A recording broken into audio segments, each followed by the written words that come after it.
ગઈ 19 તારીખે અમદાવાદની 7th ડે ઇન્ટરનેશનલ સ્કૂલની અંદર એક જઘન્ય બનાવ બની ગયો. 16 વર્ષનું એક હિન્દુ યુવાન નયન અંતાણી, એની ઉપર વિધર્મી દ્વારા છરીઓથી હુમલો કરવામાં આવ્યો. સ્કૂલના કેમ્પસની અંદર આ નિર્દોષ વિદ્યાર્થીનું મૃત્યુ થયું. સમગ્ર સિંધી સમાજ ઉપલેટા અને સમગ્ર હિન્દુ સમાજ ઉપલેટા અને સમગ્ર હિન્દુ સમાજ ગુજરાત આ ઘટનાને સખતના સખત શબ્દોમાં વખોડી કાઢે છે. અમે આજે મામલતદાર ઓફિસે આ દીકરાને ન્યાયની માગણી કરવા માટે આવ્યા છીએ. આ દીકરો 16 વર્ષનો છે અને હત્યા કરનાર પણ 16 વર્ષનો છે. 16 વર્ષનો નાનો છોકરો જો હત્યા કરી નાખે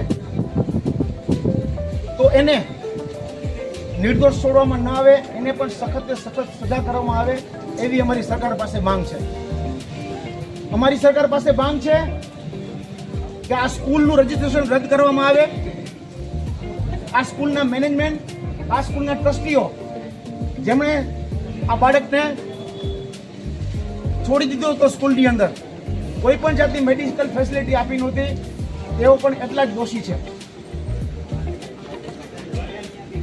જે હત્યાનો આરોપી છે, અમારી માંગ છે કે યુપી પેટર્ન મુજબ એની ઉપર બુલડોઝર ચલાવવામાં આવે. આ છોકરા, આ જેણે હત્યા કરી છે એની ઉપર ગુજકો અને પોસ્કો જેવી કલમો લાગવામાં આવે. અને અમારી તો એ પણ માંગ છે કે આની ઉપર રાષ્ટ્રદ્રોહની પણ કલમ લગાડવામાં આવે. અમને પૂરી ખાતરી છે ગુજરાત સરકારે